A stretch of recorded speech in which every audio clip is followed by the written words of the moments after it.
இந்திய கம்யூனிஸ்ட் கட்சியின் மூத்த தலைவர்களில் ஒருவரான சி மகேந்திரன் தமிழக வெற்றிக் கழகத்தில் இணைந்தார். இந்திய கம்யூனிஸ்ட் கட்சியின் மாநில துணை செயலாளராக பணியாற்றிய சி மகேந்திரன் கடந்த 2015ஆம் ஆண்டு ஆர்.கே. நகர் சட்டமன்ற தொகுதி இடைத்தேர்தலில் முன்னாள் முதலமைச்சர் ஜெயலலிதாவை எதிர்த்து போட்டியிட்டு டெபாசிட் இழந்தார். சுமார் 50 ஆண்டுகளாக கம்யூனிஸ்ட் கட்சியில் தொடர்ந்து பயணித்து அவர் மது ஒழிப்பு, ஊழல் ஒழிப்பு போன்ற மக்கள் பிரச்சினைகளுக்கு தொடர்ந்து குரல் எழுப்பி வந்தார். இந்த நிலையில் சென்னை பனையூரில் உள்ள தவேக தலைமை அலுவலகத்துக்கு சென்ற அவர் கட்சியின் பொதுச் செயலாளர் என். ஆனந்த் முன்னிலையில் உறுப்பினராக இணைந்து கொண்டார். தவேகாவில் இணைந்த பின்னர் செய்தியாளர்களிடம் பேசிய சி மகேந்திரன் இந்த தேர்தலில் தவேக சாதியை தோற்கடித்து காட்டியுள்ளதாக தெரிவித்தார். ஊழலை ஒழிக்க முடியும் என்ற நம்பிக்கையை விஜய் மக்களிடையே உருவாக்கியுள்ளதாக அவர் கூறினார்.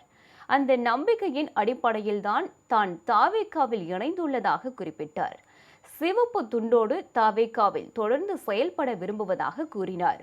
இந்த மாற்றம் ஒரு முக்கியமான மாற்றமாக நான் கருதுகிறேன். இந்தியாவிலேயே காசு இல்லாமல், பணம் இல்லாமல் ஒரு சட்டமன்ற உறுப்பினர் சட்டமன்றத்திற்கு செல்ல முடியும். தமிழ்நாட்டில் இன்றைய முதல்வர் மதிப்பிற்குரிய விஜய் அவர்களுடைய அந்த செயல்பாடு எனக்கு ஒரு உடன்பாடாகவும் ஈடுபாடு கொண்டதாகவும் இருக்கிற காரணத்தால் சூழல் ஏற்பட்டிருக்கிறது.